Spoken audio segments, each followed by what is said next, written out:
guys, I'm so sorry for the technical glitch earlier on, but we're back now.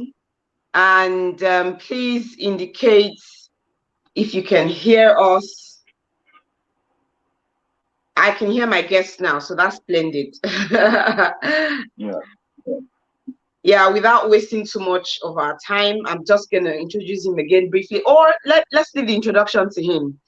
Okay, he's Mr. Osita Osemene, and he's a Yeah, seasoned Osemene. human rights and advocacy campaigner and an ILO certified start and improve your business trainer with over 10 years experience of active advocacy and campaigns against human rights trafficking and smuggling of migrants within and across the West African region. Welcome to the show, Mr. Osemene. Please correct me Yeah, if I'm thank you wrong. very much. Thank you very much. It's Osita Osemene. Yeah, thank you very much. Esse. Okay, so can you tell us a little bit more about yourself? What else do you do outside of your advocacy and business training? Yes, my name is Osita, like you rightly mentioned before, and I run an NGO, a non-governmental organization called Patriotic Citizen Initiative, and we are into advocacy, camp sensitization, training, and also provide shelter services for male return migrants. So to say, you may call it vulnerable male return migrants. We have office in Lagos and also in Benin City. Okay. So that is what we basically do. Okay, for the benefit Yeah. of those who don't know, can you tell us what human trafficking is?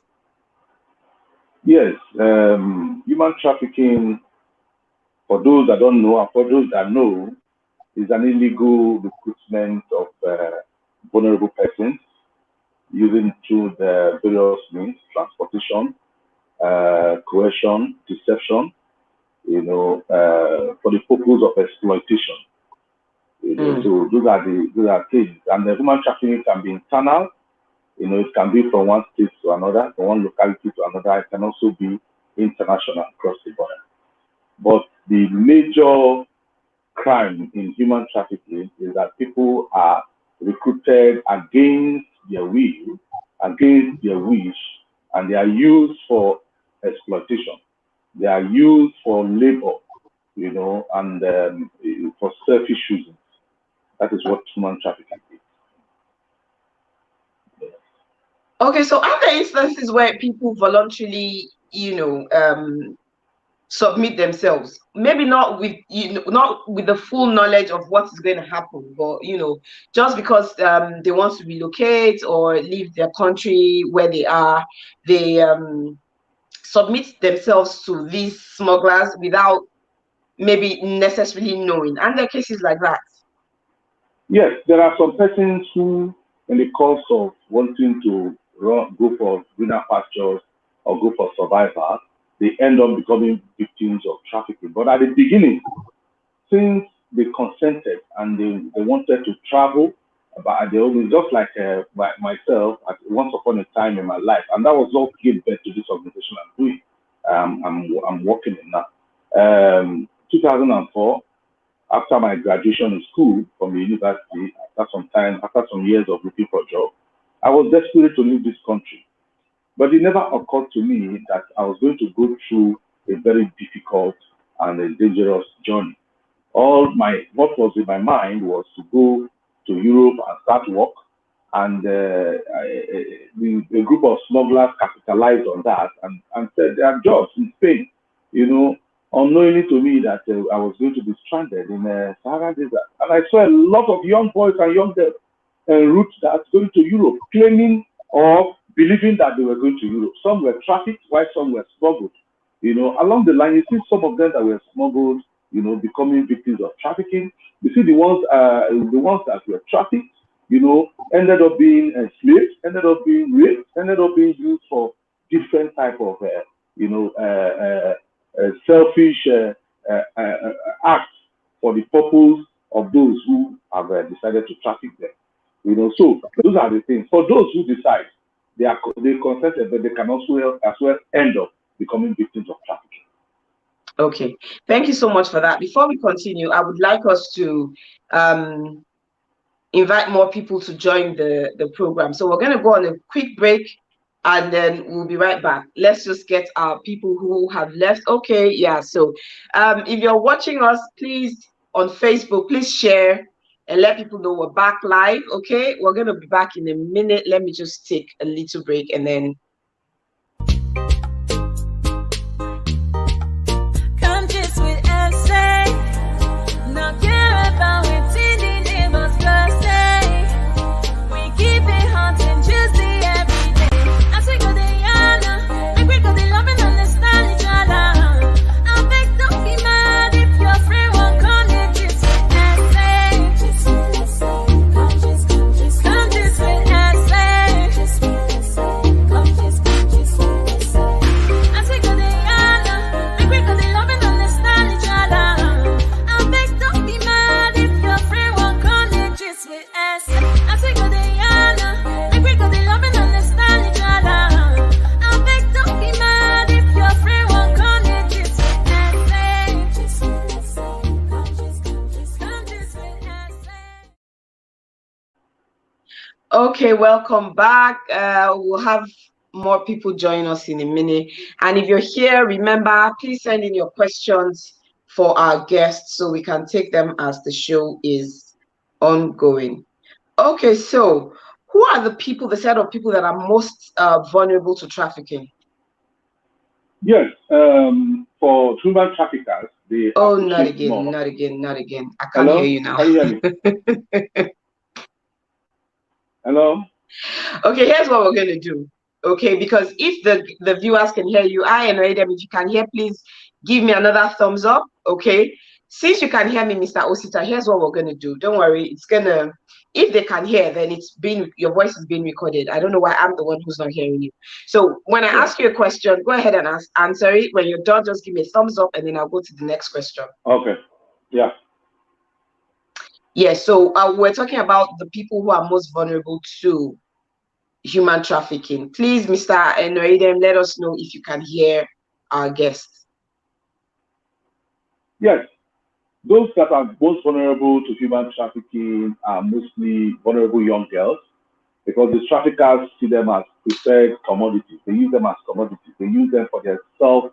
They use them for sex slavery. They use them for domestic services. So most times they sell them to people, especially for sex slavery. That is why you see that a lot of people, when they move, you have high number of women and young girls who are stranded and in one way or the other, and who are incapacitated of sex, and they make money out of it. I give you an instance. Like I said, during the time I was traveling, I met, I was in a situation where with some girls that were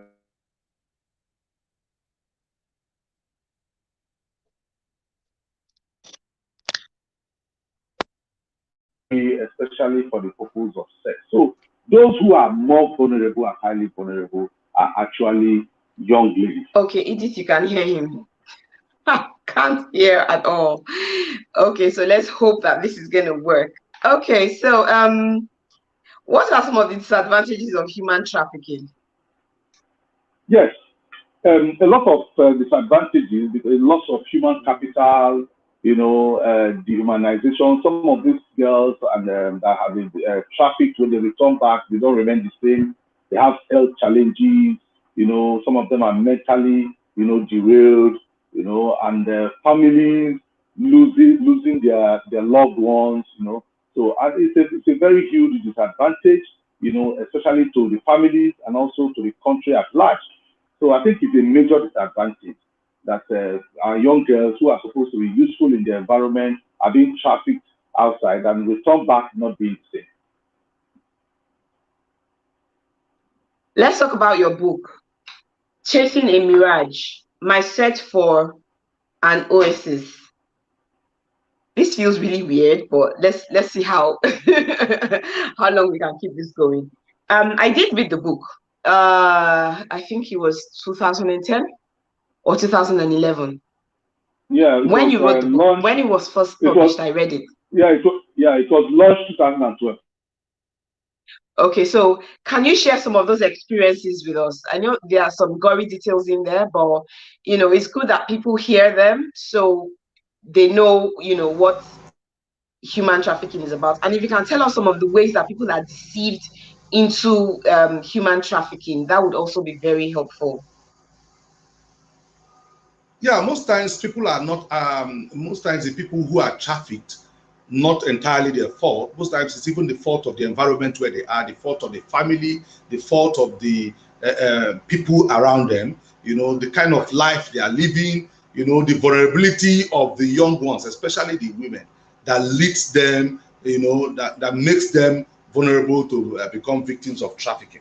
So it is not totally being deceived. It is because of the situation they are, the condition that they find themselves. So it now makes it easier for human traffickers to deceive them, to see them as people who can easily be lured or who can easily be deceived to go outside, maybe from outside where they are to another place, And most of these things they tell them is lies, because they want to use them for one or two things, for their own selfish gain.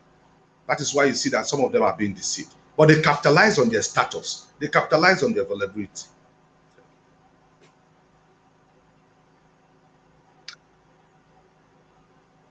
In a recent interview you did, you talked about the current trends on migration and COVID.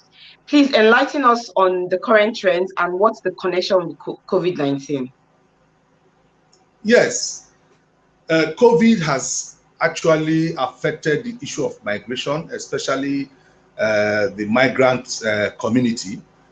For those migrant workers, most times they don't have access to some of these COVID things that they need. Actually, they are not giving proper attention in terms of COVID facilities.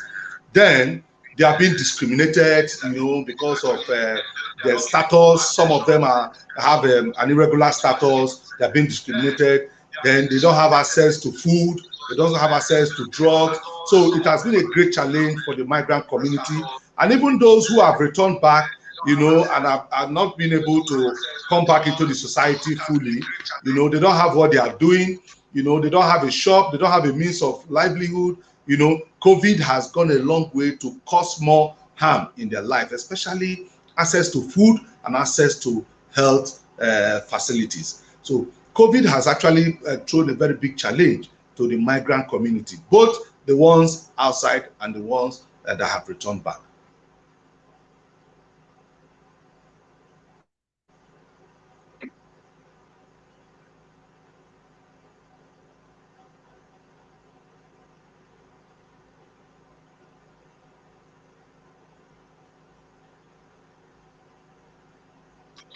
Okay, so for those of you watching, please send in your questions because we're just going to have to work with your questions, mostly your questions, yeah. But I would really like to, I found a way to hear you now. Don't worry about it. I looked for a way around it, so now I can hear you. So I'm going to just touch on your book a little bit more, if you don't mind, yeah. So I know that in your book, you wrote about some of the things that happened to some of the young ladies who were on, the so-called voyage, right? Through the desert. You guys went through the desert. Yes, absolutely. Right.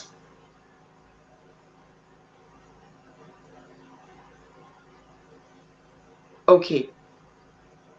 So what were the things that led to the things that happened to these women? Is it that they were they were stubborn, or they were fighting back, or did people that were on the journey with you, did they actually know what they were going through, what was going to happen? Did they know that, okay, this is a trafficking ring, or they were deceived into the journey? Yeah, the journey is full of uncertainty. Yeah, nobody actually knows what is going to happen, and the journey, nobody prepares, for suicide like that, because you don't know how the pain is going to go.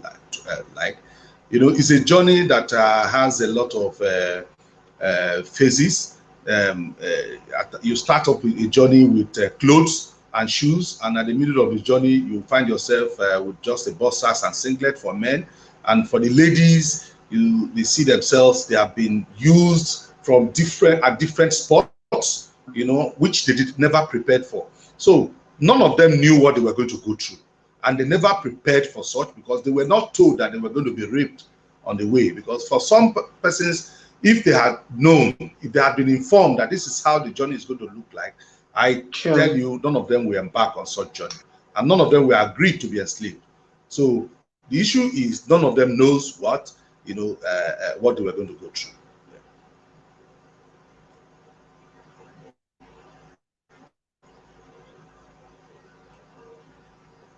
Okay, so I'm going to take some of the comments. In the meantime, those of you watching, please send in your comments, okay? He says this is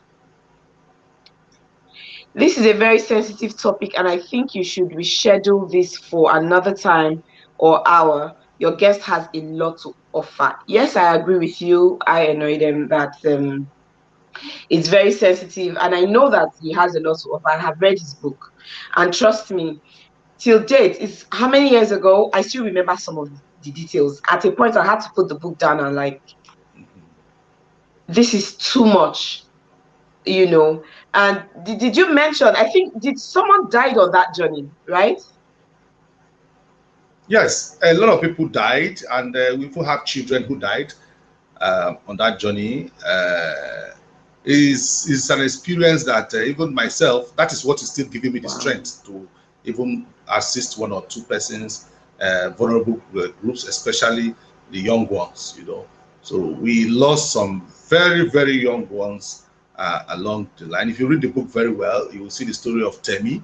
I don't know if you can still remember that story very well. If you have read it, but if you still have it, you can still go back and reflect on the story of Temi. Temi was a young guy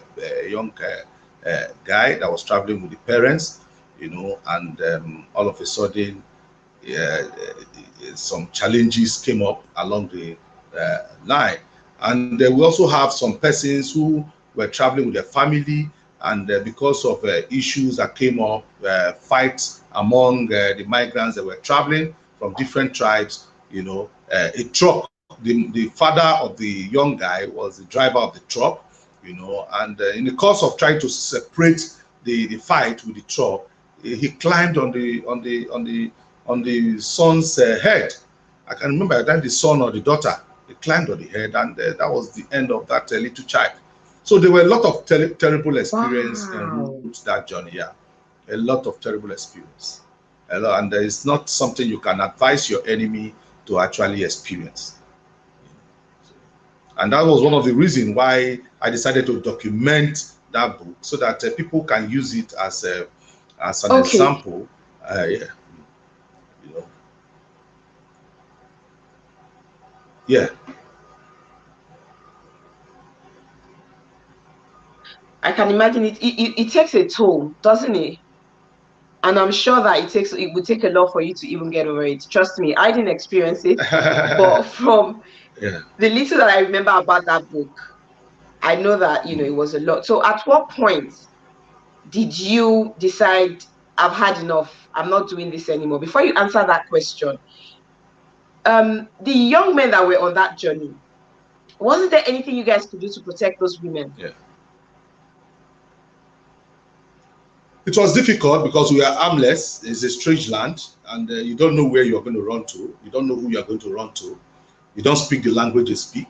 You know, it's a terrain that is very difficult for you to escape or even commit a crime. By the time you commit a crime or try to fight back, how many are you? You're in that journey. All you see is people who carry arms. You have a lot of rebels on transit. You have a lot of people. So if you misbehave, they can decide to shoot everybody and nothing will happen.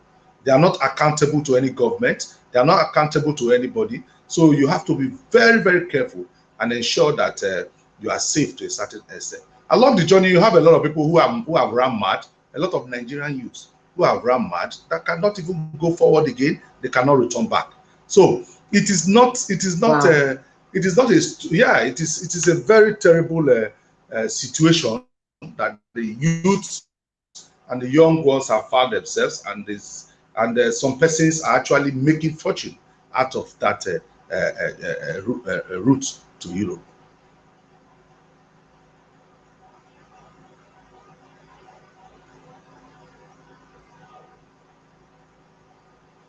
So at what point did you decide, okay, I'm not going anymore, I need to go back home? And how was that for you? Was it an easy step for you to take? Yeah, it was a decision that I didn't have an option, because I had already been damaged. I had gone through, I lost all I had. I didn't have any clothes anymore. I was not secured. I was feeling highly insecure, and I was wondering, how will I go into Europe like this? I was on the seaside in Tripoli, you know, trying to find myself across. So, and when I saw the condition of other people there who have been waiting to go over to the other side, and the means of going over to the other side, I decided to take a decision at that point, you know, because the issue is, why should I get into Europe like this? At my stage, at my level, okay, I have seen it all. I have finished the journey. So the next thing is for me to return back, because I was already hiding. They will be beating you, you know, police will be looking for who to arrest, because we're all irregular migrants, people who do not have identity. You know, you are not dressing properly. You don't have a means of survival there. So what's the point staying there? And I remember I said, in my country, why did I even run out of my country? I should go back and rebuild myself. So I decided to come back to Nigeria. And the decision was easy for me, because I felt relieved when I took that decision. I felt a very strong relief, you know, and I began to talk to myself that if I had known, if I had enough information about this journey, I don't think I would have embarked on it. No matter the frustration in Nigeria, I wouldn't have embarked on it, because, you know, so it has helped me. And returning back, that was what even started giving me the idea of looking at the areas of documentation and the areas of carrying out proper information on this route, so that people will hear about it, people will get to know the dangers involved in this journey before they can actually embark. Because if you know the danger, you embark, that is your own cup of tea. But for me, I know that if I had gotten information about this journey, I wouldn't have embarked on it.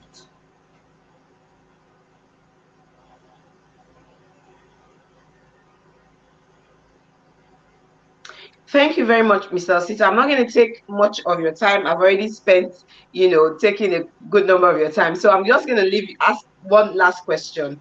What's your advice to the people who are still looking to migrate illegally? Because unfortunately, a lot of Africans are still looking to relocate, are still looking to run away from Africa, because, you know, the situation in the country is not really favorable. And so for them, it's like, oh, it's the devil, and between the devil and the deep blue sea, right? So they are still opting, you know, to leave the country. What's your advice for them?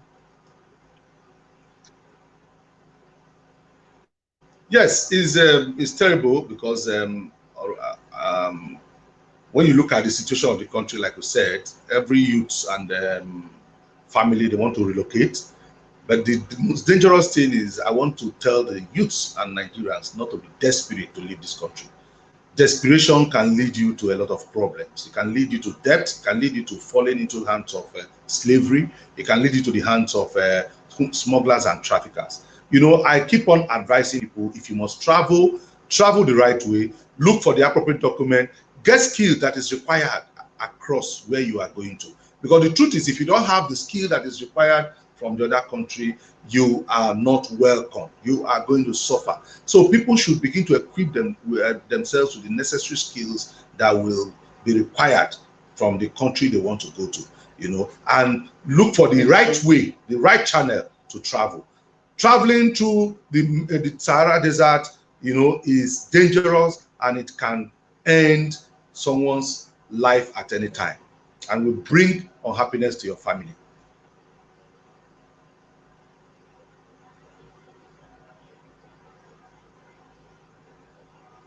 Thank you so very much, Mr. Osita. It was really a pleasure to have you. And like one of our guests said, we need to revisit this again, because there's so much information to pass across, and we can't stop doing that. It's continuous. Okay, we have to keep saying it till people get the message and they do the right thing. It's not, I don't think that it's bad to relocate, but you should try and do it the legal way. Yeah, that is true. All right, so thank you everyone for joining us on Gist with Esse today. Thank you for your patience. Thank you. And thank you, Mr. Osita Osemene. It was a good pleasure to have you. Until next time on Gist with Esse, please remember, stay positive, stay happy, stay mended. Bye. Thank you. Bye.